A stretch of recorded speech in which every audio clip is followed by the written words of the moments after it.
یہ جو آپ صلوات بھیجتے ہیں، خود یہ صلوات بہت بڑی عبادت ہے، بہت بڑی عبادت ہے۔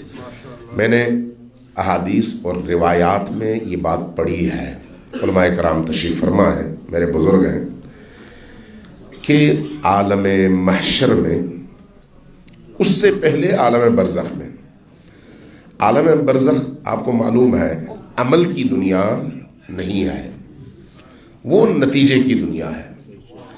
عالم برزخ میں مرحومین ایک دوسرے کو دیکھیں گے کہ کس کا کیا مقام ہے، تو اس موقع پر جن لوگوں کو یہ دیکھیں گے کہ وہ اتنی عظیم ہستی بن چکے ہیں اور عظیم مرتبے پر فائز ہیں، تو ان کو معلوم ہوگا کہ انہوں نے چونکہ اس دنیا میں درود اور صلوات زیادہ پڑھی ہے، اس لیے اللہ نے ان کو وہ مقام دیا ہے، تو وہاں پر ہر مرحوم کی، ہر روح کی خواہش ہوگی کہ باراللہ ہمیں ایک دفعہ صلوات پڑھنے کی اجازت دے تاکہ میں بھی اس مقام میں شامل ہو سکوں۔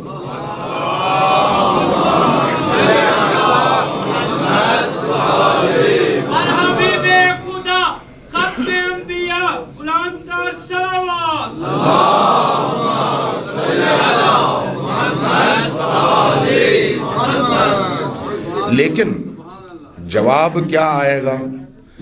جواب آئے گا یہ گھر، یہ موقع اور یہ عالم عمل کا عالم نہیں ہے۔ ایک صلوات پڑھنے کی اجازت ملنی چاہیے، کہا جائے گا نہیں تم ایک صلوات بھی نہیں پڑھ سکتے۔ کیوں؟ اس لیے کہ وہاں پر آپ نے مکافات عمل کو دیکھنا ہے، عمل انجام دینے کا موقع گزر گیا ہے۔ کب ہے عمل انجام دینے کا موقع؟ ابھی جب ہم یہاں پر بیٹھے ہوئے ہیں، یہ جو زندگی ہماری چل رہی ہے، یہ جو ہماری سانسیں چل رہی ہیں، جب تک ہماری سانسیں جاری ہیں اور ہمارا شعور زندہ ہے، تب تک دفتر عمل کھلا ہوا ہے۔ جب دفتر عمل کھلا ہوا ہے تو عمل کا مطلب یہ نہیں ہوتا کہ آپ صبح سے شام تک مصلی پر بیٹھے، نہیں، یہ نہیں ہے۔ نہ قرآن نے، نہ حدیث نے، نہ ائمہ نے آپ سے یہ نہیں کہا کہ عمل کا مطلب یہ ہے کہ ہمیشہ مطاف میں بیٹھے رہو، ہمیشہ محراب میں بیٹھے رہو، ہمیشہ قرآن ہاتھ میں رکھو، ہمیشہ یا رکوع میں یا سجود میں یا قعود میں رہو، نہیں، بلکہ عمل کا مطلب یہ ہے کہ انسان اپنے ہر لمحے کو اللہ کی اطاعت میں خرچ کرے۔